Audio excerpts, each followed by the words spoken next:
안녕하십니까, 시골에서입니다. 연주에 코미디언 이주일 씨가 별세를 하셨습니다. 이분이 별세를 하시면서 많은 국민들로부터 관심과 또 애도의 생각들을 많이 받으시고, 또 가시는 걸음에 많은 분들이 슬퍼하시면서 이번에 가시는 걸음을 편하시기를 기원하는 바람들이 가득한 모습을 보였습니다.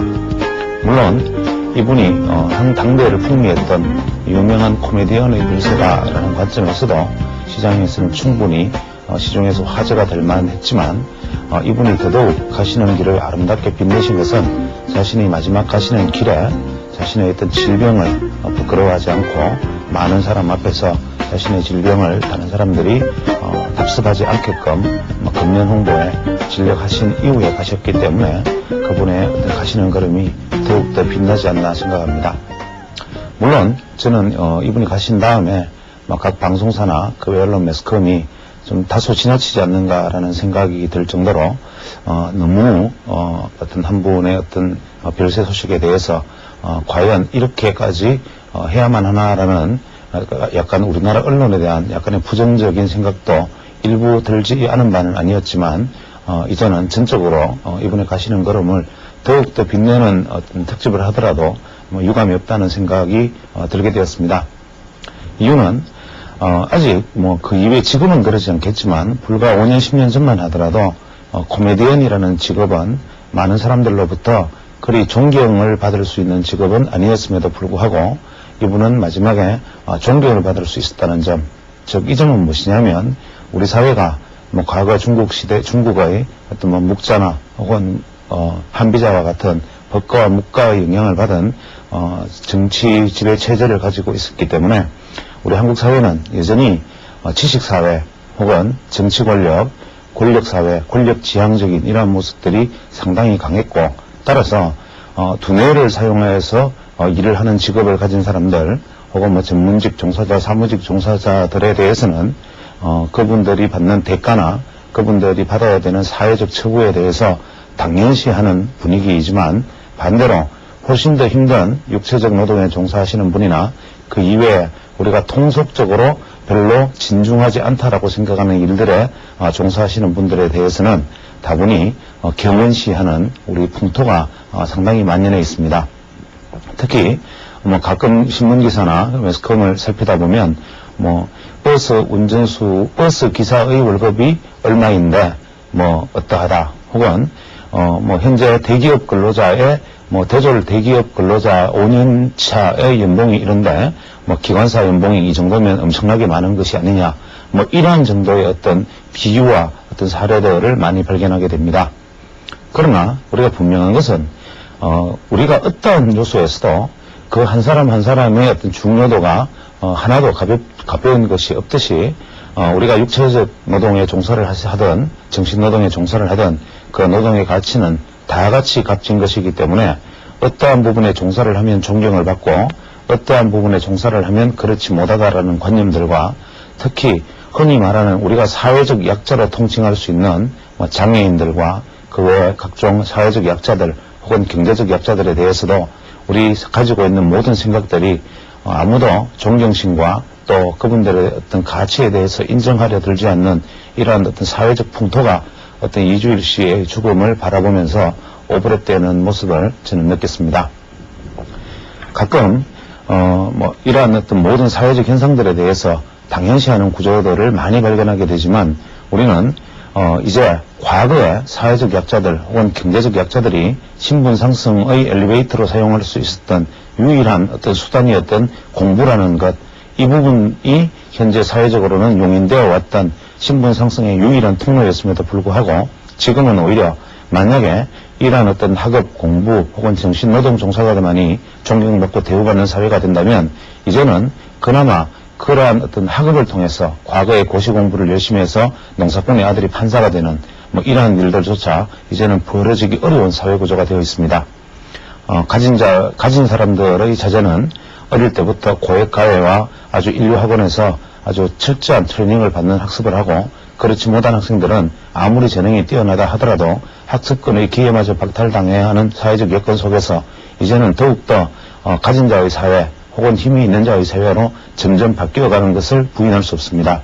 따라서 우리가 이러한 현상들을 극복하고 우리가 건전한 사회를 이끌어 나가기 위해서는 이주일 씨와 같은 코미디언으로서의 한 분야에서 최고의 자리에 오른 분, 혹은 심지어는 뭐 30년간 40년간 무사고로서 기관사의 역할을 충분히 해오신 분, 혹은 60여 명의 퇴직을 하시면서 한평생을 평생부로 살아오시면서도 삶의 어역을 잃지 않은 분, 이러한 분들을 전부 우리가 마이스트로서, 사회적 장인으로서 존경하고 이분들의 어떤 성과를 우리가 인정하는 그러한 사회 풍토가 되어야만이 이제 우리가 현재 겪고 있는 이러한 어떤 불균등한 사회와 사회적인 어떤 부조리들이 하나같이 해결될 수 있지 않나 하는 생각입니다.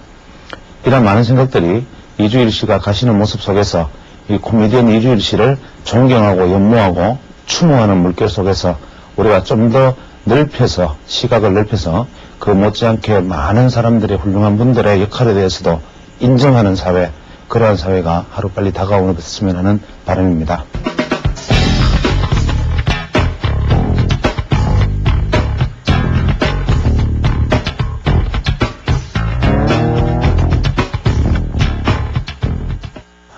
지금 시장이 생각보다 이제 대단히 혼란스러운 상황입니다. 시장이 이제 41 이동평균선을 돌파하였다가 다시 또 이동평균선을 약간 하회하는 모습을 보여주고 있습니다. 물론 이번 주 초에 어떤 조정은 충분히 예상을 했던 부분이지만 일단 41 이동평균선을 무너뜨리고 추세대 상단 지지를 받았다는 것은 아직까지는 시장의 심리가 대단히 불안한 모습을 보여주고 있는 것은 명백한 사실이라 할 수 있습니다. 그래서 우리가 종합주가지수를 현 시점에서 기술적으로 어떻게 판단해야 하나라는 것은 어떤 기술적 잣대를 사용하느냐에 따라서 충분히 달라질 수가 있고 어떤 지표라든지 그 외에 어떤 다양한 어떤 방법들을 어떤 방법을 이용하느냐에 따라서 시장의 추세를 설명하는 눈이 완전히 뒤집어질 수도 있는 아주 중요한 자리에 있습니다. 그래서 아주 간단하고 너무나 쉽게 볼 수 있는, 우리가 흔히 평범한 것에 진리가 있다라고 하듯이 아주 쉬운 부분을 먼저 한번 살펴보겠습니다. 우리가 흔히 잊어버리기 쉬운 종합주가지수 월봉을 먼저 한번 살펴보겠습니다. 종합주가지수 월봉 차트를 보면 현재 전반적으로 거래량이 쭉 증가해 나가고 거래량이 드디어 폭증을 시작하는데 이것은 월봉 차트가 이렇게 쭉 상승을 하였다가 딱 아래와 같이 이렇게 하락 추세를 그리고 있는 상황에서 이제 이 하락 추세를 다소간 극복하려는 모습을 보여주고 있고, 3개의 연속 월봉의 음봉 이후에 2개의 있던 긴 십자형 형태의 봉이 나타남으로써 일단 하락은 이제 당분간 조정이 되는 것이 아닌가라는 생각을 해줄 수 있게 하고 있습니다. 또 주봉을 살펴보면 더욱더 극명하게 나타날 수 있는데, 우리가 주봉상의 어떤 추세를 살펴본다면 이러한 어떤 주봉상의 추세를 우리가 만들어 볼 수가 있습니다. 이러한 어떤 주봉상의 추세를, 일단은 하락 추세를 일단 벗어나 있다는 점이 긍정적이고, 또 아울러 그것뿐만이 아니라 이제 어떤 주봉에서 보이는 어떤 20주 이평선의 어떤 지지를 받은 이후에 일단은 반등의 어떤 모색하는 모습, 두 번째는 이러한 어떤 하락 추세대의 큰 하락 추세에 대해 어떤 고리에 지금 걸려 있긴 하지만 이것을 조만간 벗어나려는 시도를 보일 수 있다는 점에서 주목을 해야 됩니다. 이제 일봉으로 들어가 보면 여전히 지금처럼 일단은 저점은 계속 낮아지고 고점 역시 낮아지고 있는 상황에서 아직 추세 반전을 확신하기에는 아직 많은 무리가 있는 것은 분명하지만, 우리가 현 시점에서 한 가지 간과하지 말아야 될 사실은 현재와 같은 어떤 긴 하락 추세의 어떤 연장선을 지금처럼 이러한 어떤 추세들을 우리가 만들었을 때 이러한 어떤 하락 추세의 어떤 연장선 속에서 지난주 정도에서 이 돌파해 나가던 모습이 이 추세대의 상단선을 바로 40주 이평선을 동시에 같이 포함하는 추세대의 상단선을 돌파했다가 40일 이평선을 무너뜨리면서 이 추세대의 상단을 지금 지지받고 있는 모습입니다. 현재 이렇게 추세대를 이탈한 시간이 거의 한 7거래일 정도, 8거래일 정도 되기 때문에 현재 이 추세대의 어떤 다시 안으로의 재돌입의 가능성이 높아 보이지는 않는 시점인데, 지금 이렇게 살펴보았을 때 이것이 만약에 추세대 내로 재돌입을 한다면 당분간 하락 추세가 또다시 한 번 더 전저점을 시험하는, 즉 다시 말해서 전일 저점, 즉 금일 저점에 해당되는 지수를 하회하였을 경우에는 금일 저점이 되는 한 715포인트 정도를 하회해서 내일 금요일 경우에 710포인트 아래로 떨어진다면 이제 추세대 내의 재돌입이 되기 때문에 이러한 경우에는 아직까지 전저점을, 이렇게 되면 전저점을 테스트할 수 있는 상황이 될 수도 있고, 여기서 지지해서 반등만 해낼 수 있다면 아직까지 시장의 상황은 나쁘지 않다라고 판단할 수 있습니다. 그래서 현재로서는 투자자들이 투자할 수 있는 하나의 맥점은 현재 이 점에서는 단기적인 매매자들은 충분히 한번 매수에 가담해 볼 수 있는 시점이었고, 이유는 이 선을 이탈하였을 때는 손절매가 가능하다는 점, 그 다음에 지지선을 확보하였다는 점에서 매수를 가담해 볼 만한 지점이고, 두 번째, 이 40일 이평선으로 주가가 다시 회복만 한다면 이 회복하는 순간이 아마 결정적인 한 번의 어떤 매수의 기회를 줄 수 있는 지점. 세 번째로는 이 전고점에 해당하는, 이 직전 고점에 해당하는 750포인트를 700 약한 50포인트를 넘어서는 이 지점, 이 세 군데의 지점이 우리가 상승시 돌파 매수에 해당하는 구간이다. 따라서 현재 우리가 단순히 지수상으로 놓고 본다면 이 추세선을 하회하는 710포인트 아래쪽에서는 일단 당분간 부정적 시작으로 전환을 하고, 설령 하락하였더라도 이 선을 되돌아 들어갈 때 한번, 40일 이평선을 돌파할 때 한번, 전고점인 755포인트를 돌파할 때 한번, 이 세 번은 만약에 주가가 반등을 해준다면 오히려 강력한 어떤 매수의 기회가 될 수도 있다는 점을 간과해서는 안 될 것입니다. 일단은 칠판으로 돌아가서 나머지 이야기를 이어나가도록 하겠습니다. 아까 차트에서 살펴보신 것처럼 사실 그 분석 방법을 아주 지극히 추세선 하나만과 이동평균선 하나만으로 지금 살펴본 내용인데, 그래서 이제 시청자가 다양한 계층이시기 때문에 그 눈높이 차원에서 여러 가지 복잡한 어떤 툴을 배제하고 단순히 쉽게 이동평균선과 추세 하나만으로 살펴보면 그렇습니다라는 말씀을 드렸지만, 어떻게 보면 그렇게 쉽게 말할 수 있는 부분이 오히려 더 정답에 가까울지 모른다라는 생각도 하게 됩니다. 그래서 이번에는 좀 복잡한 얘기를 드리겠습니다. 지금 현재 시장에 이제 가장 큰 그 어떤 화두가 되는 것은, 결국 모든 시장 참여자들이 아주 불을 켜고 바라보는 것은 외국인의 주식 매도, 현물 매도, 두 번째 매수 차익 거래 잔고죠. 프로그램. 세 번째 나오는 것이 바로 외국인의 선물 순매수분입니다. 이 세 가지는 하나같이 시장을 부정적으로만 바라볼 수 있는 요소에 속합니다. 외국인이 지속적으로 현물을 매도하고 있고, 지금 제가 녹화일이 목요일입니다. 이 목요일까지 연속 4거래일째 1천억 정도의 주식을 순매도하고 있다. 매수 차익 거래 잔고가 오늘까지 제가 집계는 지금 녹화 중에 장이 진행되었기 때문에 알 수가 없지만, 매수 차익 거래 잔고가 뭐 최소한 5천억에서 6천억은 지금 현재 있을 것이다. 이 이상은 될 것이다. 이건 청산되어야 된다. 세 번째, 외국인의 선물 매수가 현재 뭐 오늘 장은 제가 확실히 파악은 못했지만 대충 현재 한 8천 계약에서 한 7천 계약 정도의 순매수분이 아직까지 남아있는 것으로 보입니다. 그렇다면 이것은 언제 청산할까? 즉 우리는 이것을 청산의 전제로만 바라봅니다. 다시 말해서 외국인이 선물을 매수한 것은 투기적인 것이고, 이렇게 매수한 것은 조만간에 한번 확 틀어서 시장을 나쁘게 만들 것이다. 이러한 어떤 부정적 전제. 그러나 외국인 현물 매도는 분명히 눈앞에 보이는 수급 악화 요인. 그 다음에 이 프로그램 매수 차익 거래 잔고는 이것과 연결해서 외국인이 선물을 청산을 한다면 당연히 외국인의 청산은 시장의 하락을 가져올 것이고, 그것은 매수 차익 거래 잔고의 청산으로 이어지면서 시장은 악화될 것이다. 이 세 가지 논제가 지금 시장에서 압박을 하고 있습니다. 네 번째는 이제 미국 시장이 다시 조정받기 시작했다. 이렇게 보면 우리가 현재 시장을 지금 똑바로 보고 있나라는 점을 생각해 봐야 됩니다.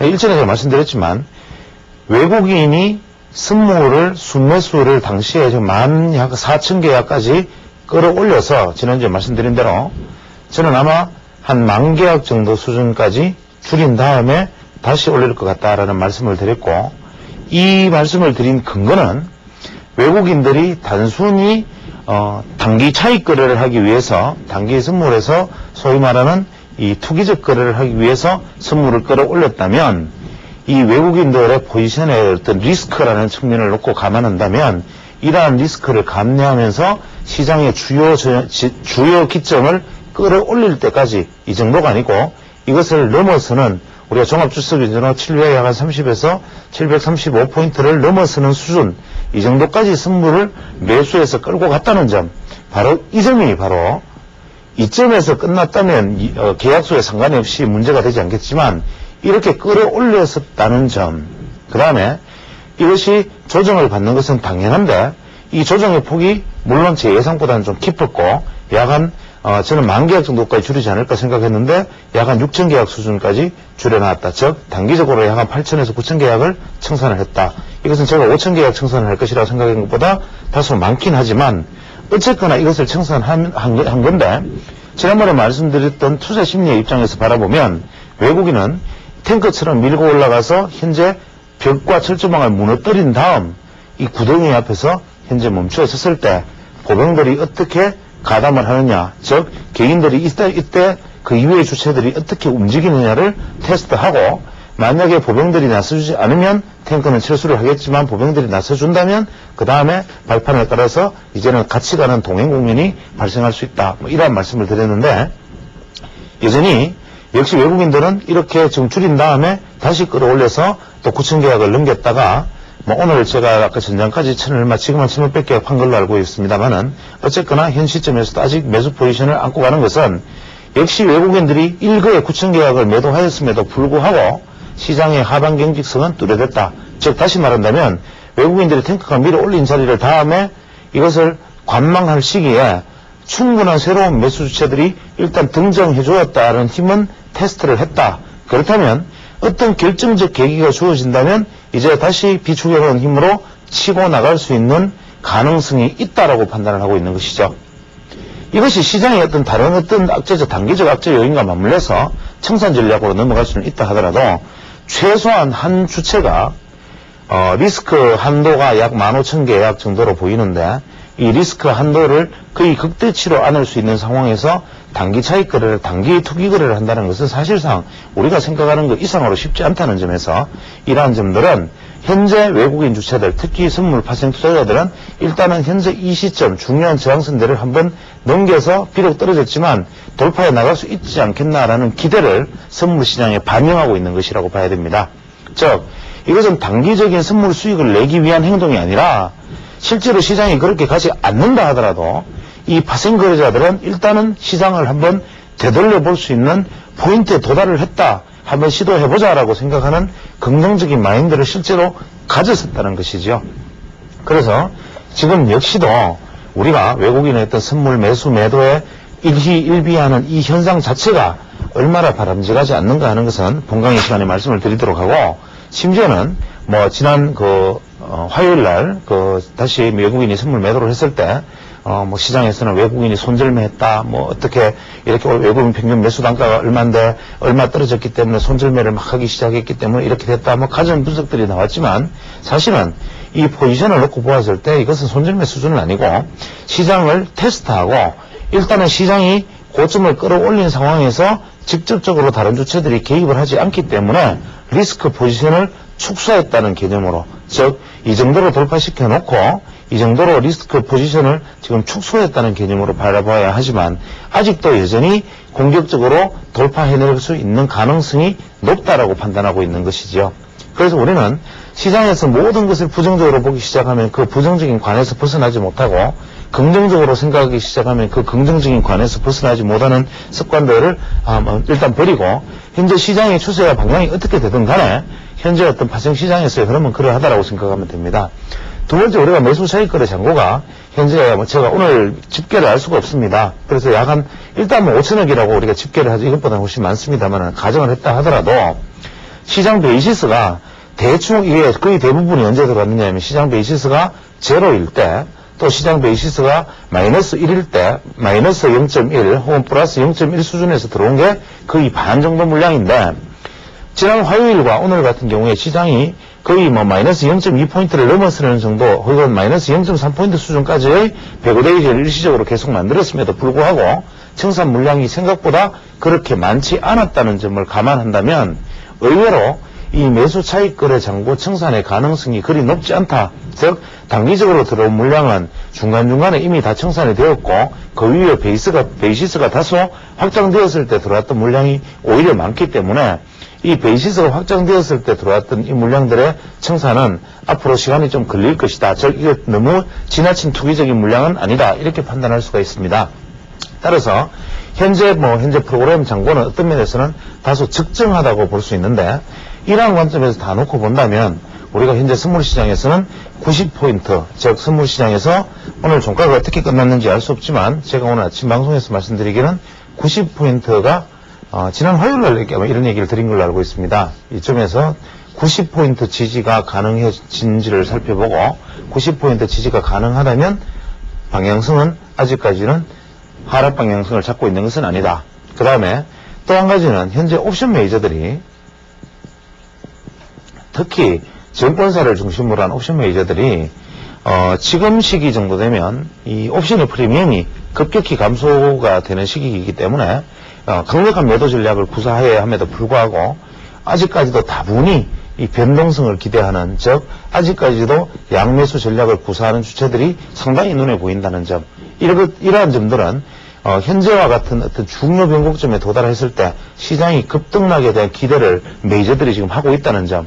그래서 시장이 만약에 하락했을 때 지지부진하게 하락하거나 지지부진하게 기간 조정을 보일 것이라기보다는 오히려 급등락의 모습을 보일 것이라는 기대를 지금 많이 옵션 메이저들은 하고 있다는 점, 이러한 점들이 만약에 맞물려서 제가 지금 같은 경우에는 오히려 710포인트를 하회한다면 일단 당분간 보수적인 전략으로 들어서는 어떤 결정적인 라인이라고 빨리 판단을 하고, 만약에 돌파해 나간다면 설령 밑으로 하락했다가도 되돌아가는 시점, 즉 735포인트를 되돌아가는 시점은 이번에는 오히려 한번 기회를 삼아야 되지 않나라는 생각도 해보게 됩니다. 그래서 시장의 방향성을 지금으로서는 예측하기는 어렵지만 이러한 전반적인 흐름들이 우리가 일반적으로 알고 있는 것들처럼 부정적이지 않다는 점, 즉 제가 실전에 말씀드렸지만 40일 이동평균선을 기준으로 주가가 위에 있으면 심리적으로 굉장히 상승 쪽에 시장이 이어질 것 같고, 이 아래쪽에 내려가 있으면 왠지 시장이 더 나빠질 것 같은 이 불안한 어떤 우리 시장이 길들여져 있는 40일 이동평균선을 기준으로 지금 밑에 내려가 있기 때문에 이것이 회복되는가 여부를 살피면서 회복되는 순간을 돌파 매수의 순간으로 삼아 나가는 것이 바람직한 전략이 아닌가 생각을 합니다. 종목별로는 어떠한 생각들을 가질 수 있느냐라는 것은 차후에 차차 얘기하기로 하고, 오늘은 일단 본강의 투자심리학 강의를 계속 이어나가도록 하겠습니다. 지금 그 사적 고지를 한 가지 말씀을 드린다면, 이제 이 강좌를 늦어도 9월 말까지는 마무리 지을 생각입니다. 지난 그 해 시작을 해서 이미 1년을 넘긴 상황이기 때문에 제 원래 어떤 계획이나 의중과는 달리 이제 한 9월 말 안에 이것을 일단 마무리 짓고자 하는 생각입니다. 지금 원래는 제가 처음에 이 강좌를 기획할 때는 제 생각은 이랬습니다. 처음에는 우리가 원론에 대해서 이야기하고 정말 주식시장이 과연 무엇인가, 정말 무엇인가에 대해서 한번 생각해 보기로 하자. 두 번째로는 우리가 기법 문제 중에서도 어떤 이치에 관련된 문제를 한번 생각해 보았으면 좋겠다. 예를 들면 파동론, 각도론, 추세론, 이러한 부분들. 세 번째로는 수급에 관한 문제를 같이 한번 논의해 봐야 된다. 예를 들면 거래량이라든지, 그 다음에 각종 어떤 지표 분석, 그 다음에 4번에는 시스템에 관련된 문제. 예를 들면 다양한 어떤 매매 기법, 즉 단순한 어떤 테크니컬한 부분들, 그 외에 각종 우리가 활용할 수 있는 어떤 차트 툴이라든지 이러한 부분을 한번 생각해 보겠다. 다섯 번째로는 우리가 이제 투자 심리라는 부분에서 한번 접근해 보겠다. 원래는 제가 이런 생각을 가지고 있었습니다. 그런데 진행을 하면서 하나씩 문제가 부딪힌 것은 이 원론 부분에 대해서는 이 방송 매체의 속성상 사실은 제가 가장 큰 비중을 두고 있는 부분임에도 불구하고 방송 매체의 속성상 이러한 부분을 길게 끌어갈 수 없다는 점, 그래서 이 부분에 대해서 미흡했던 데 대해서 가장 제 스스로도 아쉽게 생각합니다. 이런 원론 부분이 가장 중요함에도 불구하고 이것을 마무리 짓지 못했다. 두 번째 파동 부분과 추세 부분도, 이 파동과 추세라는 부분을 제가 강좌를 하면서 가장 어려웠던 부분은 무엇이냐면 이 눈높이를 맞추기가 어려웠다는 점입니다. 이 부분에서 시청자 지금까지 보셨던 분들이 양해를 제가 구하고자 합니다. 사실 이 파동과 추세라는 부분은 만약에 깊게 들어가면 정말 대단히 아주 총명한, 한참 이제 공부에 익숙하신 20대 후반에서나 따라올 수 있는 정도의 어떤 너무 지나치게 난해한 강의가 될 수가 있고, 또 이것을 너무 쉽게 설명하자면 또 내용이 상투적인 부분이 될 수 있기 때문에 이 중간의 접점을 찾기가 대단히 어려웠습니다. 그래서 저는 알려진 어떤 파동 이동도 중요하지만 이 파동에서 우리가 생각해 보아야 될 점은 무엇인가라는 부분에 주안점을 두고 말씀을 드렸는데, 이 부분에 대해서도 제 욕심에 비해서는 30%도 다 못하지 않았나.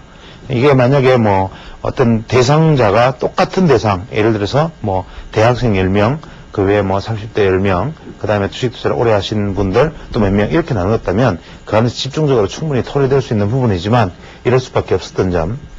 두 번째 각도론 부분은 제가 지난번에 누차 말씀드렸지만 제가 이 강좌를 진행하면서 이 보잘것없는 내용이지만 그 부분들의 어떤 제 아이디어나 어떤 생각들이 지나치게 왜곡된 모습으로 다른 어떤 곳에서 이게 매매되는 어떤 그런 것으로 활용되어 버렸다는 점, 이러한 점에서 중단되었던 점이 참 안타깝게 생각합니다. 이 기회가 된다면 어떤 식으로든지 한번 재론을 해보고 싶은데 현재로서는 시간 관계상 좀 무리가 있지 않나 생각하고, 거래량과 지표 분석 이 부분에 있어도 사실은 이 거래량 지표 분석과 같은 우리가 흔히 일반적으로 좋아하는 기술적 테크닉에 관련된 문제들은 이게 참 양날의 칼이죠.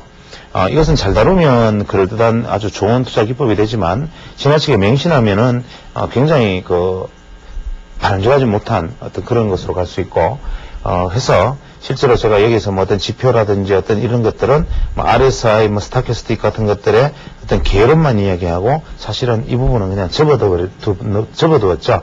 그다음에 투자 심리는 지금 강좌를 하고 있지만 역시도 일단 저는 비중을 굉장히 많이 두는 부분 중에 하나임에도 불구하고 이 투자 심리 부분도 적정선에서 일단은 시간을 맞춰 나가는 것이 좋지 않겠나 생각을 하는데, 그 역시 이 두 가지의 문제는 저는 대단히 중요하게 생각하지만 이 방송을 보는 분들이나 그 외에 어떤 매체의 특성상으로 보면은 오히려 성격이 상당히 모호한, 강좌의 주제를 삼기에는 모호한 부분이 아닌가라는 제 스스로의 어떤 아쉬움이 있습니다. 이렇게 말씀드리고 보니까 무엇 하나 제대로 지금 건지어서 무엇 하나 제대로 마무리한 게 없는 상황이 되어버렸는데, 긴 시간이 이제 길다면 길고 짧으면 짧은 시간 동안 이것을 계속 해오면서 미진했던 부분을 언젠가 나중에 미래의 시간이 된다면 그때는 제가 이제 강좌의 어떤 계획을 세워서 깊이 있게 새로 한번 다뤄볼 수 있는 그런 계기를 만들어 볼까 하는 생각도 하게 됩니다. 잘 아시겠지만 저는 이제 제가 다른 중요한 제 업이 있는 사람이기 때문에 사실은 방송 강좌를 진행하면서도 충분히 준비를 하지 못하고 그 순간순간에 준비된 어떤 생각들만으로 강의를 이끌어가고, 또 번번한 자료 하나 없이 그냥 제 머리에 들은 이야기들로 끌어가면서 혹시나 소홀했던 점이 있지 않나 참 아쉬움이 많이 남습니다. 그렇지만 그런 부분에 대해서 너그러이 이해해 주시고, 또 어떤 그런 부분들에 대해서 이제 기회가 된다면 신다시 쓰는 기술적 분석도 좋고 다시 쓰는 기술적 분석도 좋고, 그때는 한번 정말 제대로 다뤄볼 수 있는 어떤 그런 여건이 되는 날을 한번 기다려 보겠습니다. 오늘 이제 오늘 이제 이끌어 나갈 이야기는 역시 이제 투자 심리학에 관련된 내용이죠. 지난 시간까지 제가 했던 게 이제 인지 이론이라면 이번에는 이제 인지 부조화에 대한 이야기입니다. 이것은 우리가 일반적으로 만약에 투자 심리라는 것을 끌어들인다면, 즉 이러한 심리학적 이론을 투자 심리학이라는 입장으로 만약에 끌어들인다면 이것은 이제 상반사고 이론으로 말을 정리할 수가 있습니다. 상반사고 이론의 대가는 우리가 이제 두 사람을 흔히 꼽을 수가 있는데, 지난번에도 소개한 적이 있지만 험프리 네일과 그 다음에 잭 슈에거, 이 두 사람을 우리 상반사고 이론의 어떤 대가로 꼽을 수가 있습니다. 특히 험프리 네일이 쓴 책,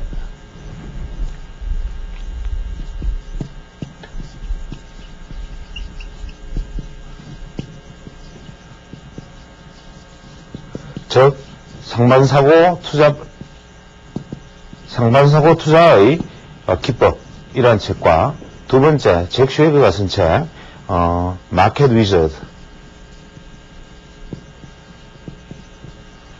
시장의 마술사들, 이 사람들에 대한 부제로,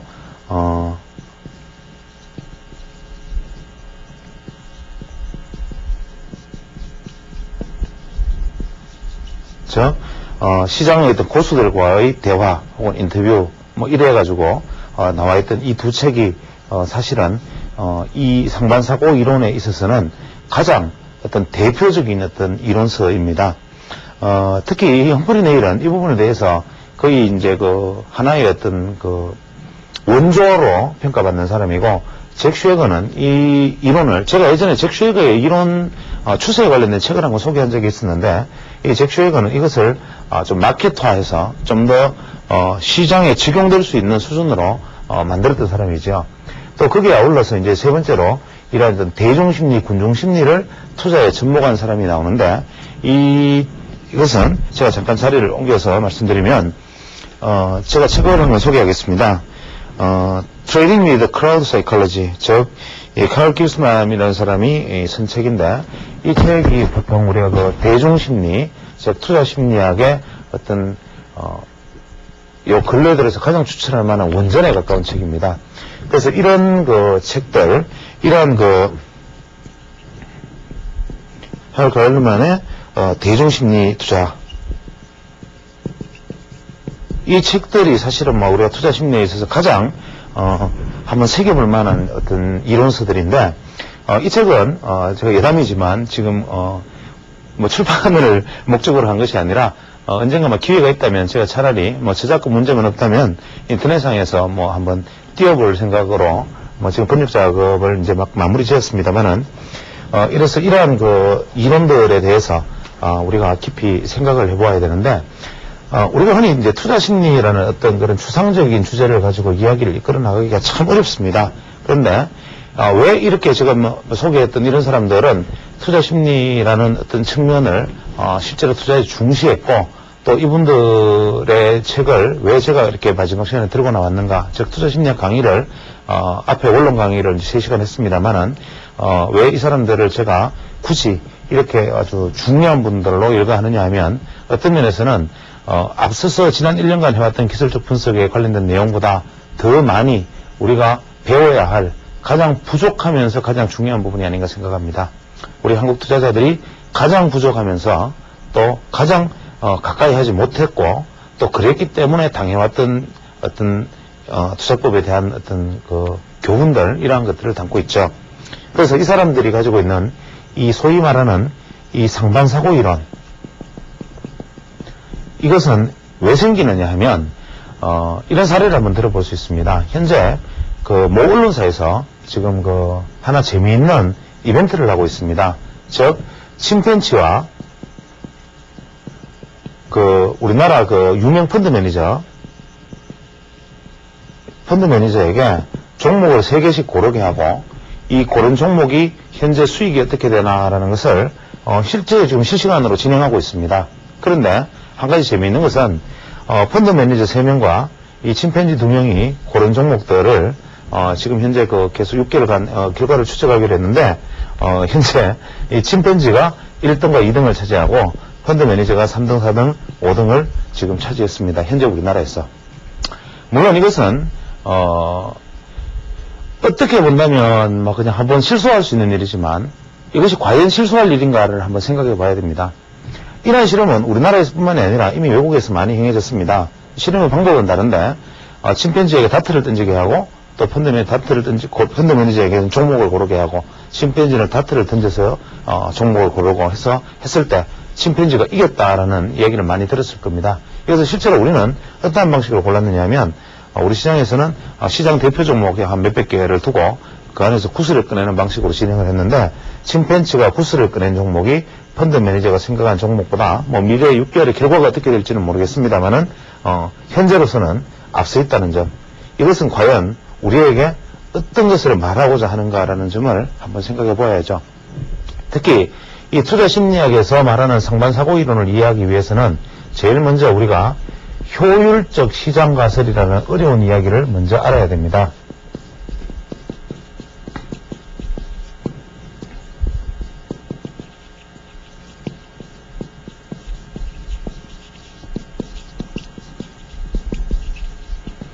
이 효율적 시장 가설이라는 것은 뭐냐면 우리가 보통 시장을 주식시장이 움직이는 것이 어떻게 움직이는가라는 것을 추론하는 모든 어떤 이론과 과정 속에서 주식시장은 지멋대로 움직인다.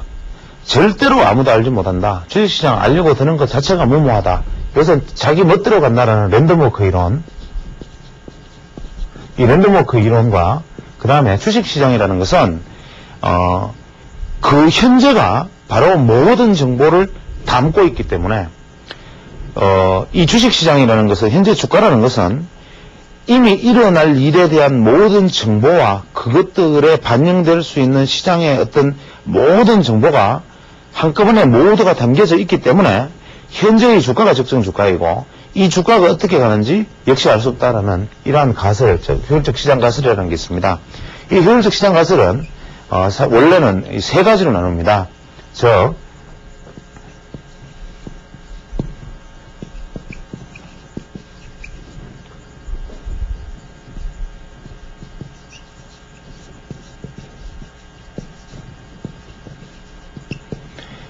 위크 폼, 세미 폼, 스트롱 폼 해가지고 약형 가설, 중형 가설, 강형 가설 해가지고 세 가지로 나누는데 이것이 무슨 소리냐면 이 약형 가설은 현재의 주가는 과거의 궤적과 과거의 실적과 그 주식에 관련된 모든 과거의 정보가 다 담겨져 있기 때문에 과거의 주가에서 현재의 주가를 예측하려고 드는 그 행위는 무의미하다라는 가설입니다. 즉 현재의 주가는 이미 지나온 주식의 모든 정보를 다 안고 있기 때문에 현재의 주가를 아는 것 그 자체로서 과거의 모든 흔적은 담겨 있기 때문에 과거 정보는 필요 없다. 즉 다시 말하면 기술적 분석이라는 그 자체의 존재를 부정해버립니다. 두 번째, 세미폼 가설의 세미폼 하이포시스는 뭐냐면 과거의 궤적과 앞으로 반영될 실적이나 이 자료들이 여기에 발표될, 즉 시장에 공개된 모든 정보들이 다 이미 주가에 담고 있기 때문에 이 주가라는 것은 과거의 궤적도 필요 없고 이미 내 손에 들어와 있던 모든 정보는 다 소용이 없고 단 하나 공개되지 않은 정보를 가지고 있는 내부자 정도만이 겨우 수익을 거둘 수 있다는 가설입니다.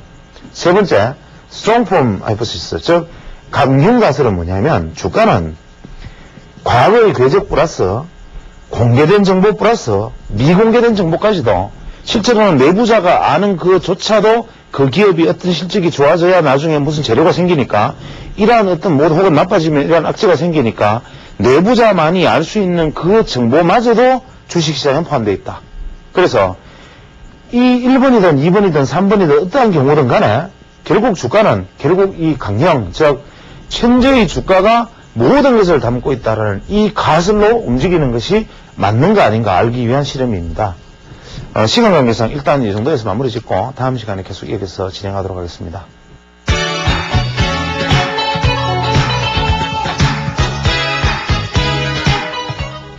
이번 주에는 그동안 누차 우리가 식상할 정도로 계속 터져나왔던 어떤 증권시장 혹은 자본시장의 어떤 비리나 부조리의 결정판이라고 할 만한 사건들이 연이어 터져나왔습니다.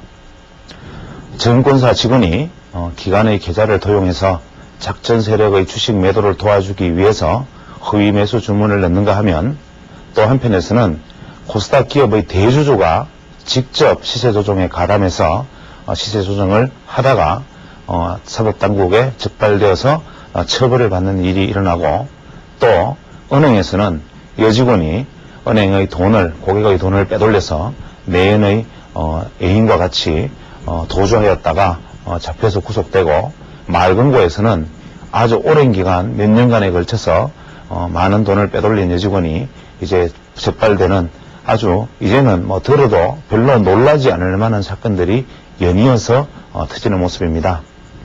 제 주변에 있는 어떤 누군가는 이제 이러한 악재가 전부 터져 나오는 것을 보니 이제 한국 자본시장에 바닥이 왔나 보다라고 평하는 사람도 있었습니다만은 이러한 어떤 부조리와 어떤 부적절한 현상들은 제 생각에는 아직까지도 우리가 걸러내어야 할 일들의 이제 1%가 드러난 것이 아닌가라는 생각을 하게 됩니다. 물론 이러한 생각이 기우였으면 좋겠지만 과거 우리가 지난 시장의 형태나 이러한 자본시장의 어떤 흐름을 살펴보았을 때 극히 비정상적이고 왜곡된 모습들을 너무나 많이 보아왔기 때문에 이제는 이것보다 더 놀라운 사건이 터져 나온다 하더라도 이제는 더 이상 뭐 특별히 놀라지도 않을 것 같은 그런 답답한 마음이 들기조차 합니다. 이제는 아예 충격에 둔감해져 버린 이제 감정마저 메말라가는 그런 때가 아닌가라는 생각이 들 정도로 참 안타까운 마음입니다. 그러나 문제는 과거에 저질러진 일들에 대해서 이제 그만 덮고 넘어가야 할 것인가, 그렇다면 그 이후에는 깨끗할 수 있는가라는 점을 우리가 생각해 보아야 합니다. 만약에 이러한 잘못된 관행들을 덮어두고 넘어가서 앞으로 이제 정말 투명하고 맑은 자본시장이 펼쳐질 수만 있다면야 과거의 잘못 정도는 얼마든지 덮어버리고 갈 수 있을지도 모릅니다. 그러나 저는 현재 이러한 어떤 잘못된 부분들, 부조리한 부분들이 만약에 제대로 밝혀져서 완전하게 걸러내어지지 않고 흘러간다면 또다시 언젠가는 새로운 문제, 다시 어떤 새로운 어떤 썩은 씨가 어딘가에서 잉태되고 있을 것이라는 점이 더 무서운 일이라고 생각합니다. 현재까지 있었던 일이야 고름은 종기를 째서 고름을 끄집어내면 되지만 문제는 하나의 종기를 끄집어낼 동안 다른 몸의 곳곳에서 새로운 종기가 생겨난다면 그 환자는 폐혈증으로 살아남지 못할 것입니다. 과거 미국에서도 1930년대, 40년대에 자본시장의 각종 문제들과 각종 펀드들 혹은 정책적인 문제들로 인해서 심각한 문제가 발생하였을 때 아주 적극적으로 제도적으로 대처를 함으로써 미국 시장이 향후 60년간 아주 대단한 상승을 이루는데 결정적인 기여를 하였던 계기가 되었던 적이 있습니다. 우리도 이제는 이러한 어떤 부조리의 어떤 발견과 그동안 잘못되었던 시장에 대한 인식들이 앞으로 건전한 시장을 만들어 나갈 수 있는 한 단초가 되고 이제 이것을 발판으로 우리는 아주 밝고 투명한 사회에서 아주 밝고 투명한 자본시장을 가질 수 있다면 오히려 이것이 하나의 전화위복의 계기가 될 수 있지 않나 생각합니다. 그러나 한 가지 우려는 현실적으로 냉정하게 현재 이제 이번 연말이면 정권 교체기에 돌입하고 실제로 어떤 정당이 이제 뭐 다음 정권을 이어나갈지는 알 수가 없으나 대부분 한국 사회에서 정권 교체기에 일어나는 모럴 해저드라든지 어떤 각종 자기 자신의 어떤 규제나 사회적 규제에 대한 어떤 일탈 행위라든지 이러한 부분들이 무수히 많이 나타날 수 있는 시점이기 때문에 이제는 과거 어떤 시점에 어떠한 잘못을 하였던 간에 그것이 밝혀진다면 처벌을 피할 수 없다라는 확고한 믿음을 시장 전체에 심어주지 않는다면 이제 좀 더 많은 좀 더 앞으로 새로운 범죄들이 잉태될 수밖에 없다는 것은 뭐 필연적인 것이라 생각됩니다. 따라서 이제는 정부 당국 입장에서도 사실은 이 모든 것들을 다 밝혀내기 위해서 무수히 많은 공무원들을 다 동원해서 정권시장의 부조리만 조사하러 다니고 정보들을 다 조사하러 다니는 일이 현실적으로 불가능하겠지만 우리가 밝혀내지지 못한 10도둑에 대해서 밝혀내지 못했다 손치더라도 밝혀진 한 도둑에 대해서는 철두철미하게 아주 응징을 함으로써 두 번 다시 새로운 종기가 생기지 않도록 하는 일에는 전력할 수 있을 것이라고 생각합니다. 저는 지난주에 특별히 사적인 이유로 싱가포르 증권거래소를 견학하기 위해서 지난주에 싱가포르 여행을 한 적이 있습니다. 그때 비행기 안에서 싱가포르 입국 심사서를 쓰면서 싱가포르 입국 심사서에 뒷면에 쓰여 있던 글귀에 아주 인상적인 아주 강력한 인상을 받았습니다.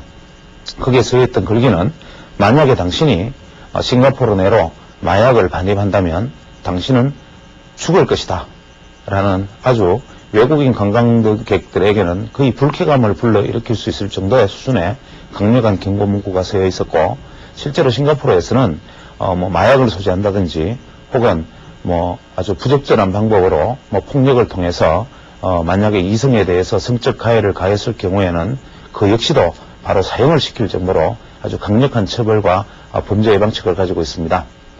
또 금융의 사례를 들어서도 싱가포르는 물론 말할 것도 없고 하다못해 자유주의적인 세상이 팽배한 미국에서도 금융사범들은 그것을 충분히 배상을 하게끔 하거나 또 그것보다 더 우리가 생각하는 것보다 훨씬 엄청난 양의 어떤 징역이라든지 그 외에 각종 신체적 증거를 받게 되어 있는 것으로 알고 있습니다. 그러나 우리는 금융사범은 큰 죄책감이 없고 남을 때려서 피가 나게 하거나 다른 사람을 칼로 찌르는 행위만 심각하고 그것보다 훨씬 많은 사람들에게 동시다발적으로 거의 죽음을 생각하게끔 할 수 있는 일들을 무수히 저질러도 그것은 경제사범이라는 이유로 실제로 그리 나쁘지 않은 사람으로 취급받아 온 것이 사실이고, 따라서 우리가 지금까지 무수히 겪어왔던 수많은 경제사범들과 경제적 부정의 쪽에 서 있었던 사람들은 불과 얼마 오래지 않아 보석되고 석방되고 감형되고 해서 다시 버젓이 사회를 돌아다니는 일들이 무수히 벌어지고 있습니다. 따라서 이제는 우리가 이 시점에서는 한번 생각해 보아야 할 것은 이제 이러한 어떤 불의를 저지르는 사람들에 대해서 과연 물론 처벌 위주의 어떤 정책이 능사는 아니겠지만 그런 것은 형법상의 문제에서 예를 들어서 형사범들에 대해서 이러한 문제를 적용할 수는 있겠지만 이 금융사범들에 대해서는 지금까지 과도하게 느슨해왔던 어떤 체제를 정비함으로써 철저한 응징과 철저한 처벌을 가함으로써 두 번 다시 엄두도 낼 수 없는 상황을 만들어두지 않으면 이제는 앞으로 이러한 부조리가 연례적으로 발생하면 이러한 관행에서 더 이상 시장이 새로 태어난다는 것은 불가능하지 않나 생각합니다. 따라서 저는 사적으로 이런 생각도 가지고 있습니다. 어떤 특정 여기는 매일경제니까 매일경제신문에서도 마찬가지 혹은 공중파에서도 마찬가지 이번 기회에 대선 후보들을 한번 초청해서 정치정책이나 자본시장의 투명성에 관련된 어떤 의지나 정책도 한번 들어보고 검증하는 것도 우리 500만 정권 투자자들 입장에서는 한 번쯤 해볼 수 있는 권리가 아닌가 생각됩니다. 그 당사자가 직접 나오지 못한다면 각 당의 혹은 각 후보의 최고 참모가 나와서 앞으로 우리가 5년간 향후 우리나라를 이끌어간다면 앞으로 정권시장이나 그 외 자본시장에 대해서는 이러한 투명한 정책을 펴겠다. 그 다음에 두 번째, 과거에 있던 잘못된 범죄 행위들이 적발된다면 앞으로 이렇게 강력한 처벌 정책을 펴나가겠다. 이렇게 해서 앞으로 정권 교체기에 일어날 수 있는 어떤 사전의 문제들을 미리 막아버리는 것이 오히려 바람직하지 않나라는 생각입니다. 또 지금 기관이나 그 외에 당국에서도 사실 당국의 어떤 나름대로의 어떤 어려움 때문에 이 모든 자본시장을 속속들이 돋보기처럼 들여다볼 수 없기 때문에 실제로 여건상 무리라는 점은 알지만 당국 입장에서도 이제 이러한 어떤 다소간의 어떤 사회적으로 들떨 수 있는 분위기에 접어들었을 때는 더더욱 철저하고 세밀하게 시장을 검색하고 살핌으로써 이제 더 이상의 부조리가 잉태되지 않게끔 하는 것도 중요한 역할이라 생각됩니다. 만약에 당국에서 이러한 부분들이 정적으로 하기 힘든 일이라면 저 자신도 오히려 제가 오랫동안 가진 나름대로의 경험으로 이러한 부분은 작전이 있는 것 같다. 혹은 이러한 루머들이 현재 있기 때문에 이러한 부분들에 대해서는 한번 살펴볼 필요가 있다. 또 현재 이러이러한 것은 매수원과 매도원을 살펴볼 때 뭔가 불건전한 어떤 내부자의 거래인 것 같다. 이러한 정도의 제보를 저 스스로도 충분히 할 용의가 있습니다. 당국에서 요청한다면 얼마든지 이러한 재료들을 끊임없이 제공할 용의가 있습니다. 이제 우리 주체들이 모두 하나같이 당국이든 혹은 아니면 투자자든 모든 사람들은 사실 밝은 시장을 원하고 있고 이제 건전한 시장을 원하고 있습니다. 이러한 사회적 합의가 충분히 이루어질 수 있는 시기에 공교롭게도 이제 정권 교체기를 맞이하게 되기 때문에 우리는 이러한 어떤 좋은 시기와 나쁜 시기가 겹쳐있는 이 상황에서 잘 헤쳐나가지 못한다면 우리가 바로 설 수 있는 기회는 이제 없어질 수 있습니다. 따라서 이제 당국이나 투자자나 모든 사람들이 눈을 크게 뜨고 이번 기회에 정말 시장을 바로잡을 수 있는 어떤 그런 합의를 한번 머리를 맞대고 모색해보았으면 하는 바람입니다. 감사합니다.